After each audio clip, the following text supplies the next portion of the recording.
Why do we have 435 members in the US House of Representatives and not 400 or 800? What is it about 435 that is so perfect that we never change it? The fact is, House membership steadily expanded for more than 100 years, from 65 in its premier session up to 435 in 1912.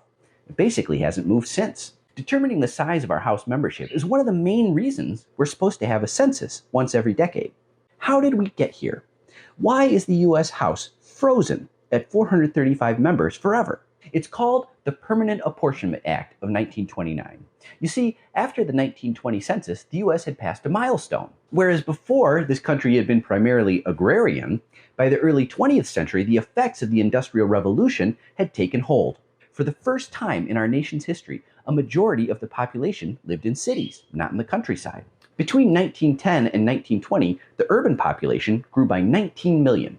As J. Douglas Smith describes, millions of Catholics and Jews, primarily from Eastern and Southern Europe, began to flock to the factories and mills of the industrializing nation. Meanwhile, significant internal migrations were in motion, as hundreds of thousands of rural Americans, white and black, left their farms in search of industrial jobs. Huge swarms of immigrants were flooding into America's cities, while the rural population simultaneously shrank by 4 million. This was a huge threat to the power of the rural states, and they knew it. So they stonewalled. They dragged their feet. Reapportionment bill after reapportionment bill was crushed by rural senators, hoping to delay the inevitable during the 1920s. If the US Congress had done its job after the 1920 census, the House would have grown to 483 seats.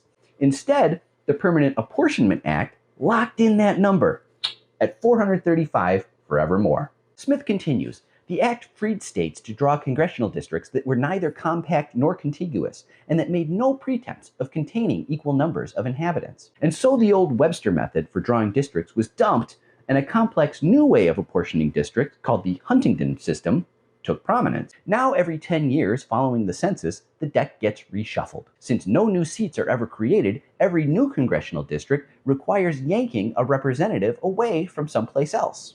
Following the 2010 census, Texas got 4 new seats in the House. Florida got 2, and 6 other states each added 1.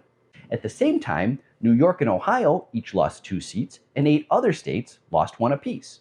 As Robert Draper's article in The Atlantic points out, this ritual carving and paring of the United States into 435 sovereign units, known as redistricting, was intended by the framers solely to keep democracy's electoral scales balanced.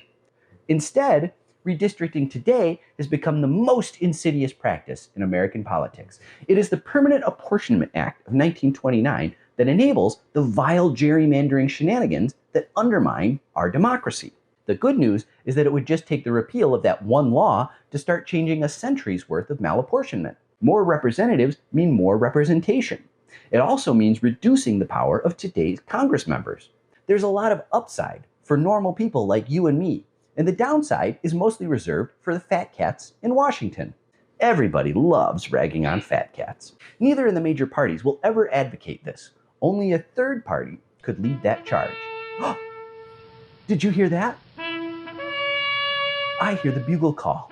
Time to settle up, buckaroos. In the meantime, please like, follow, favorite, and subscribe to my free Substack. Let's make them pay. It basically hasn't moved since.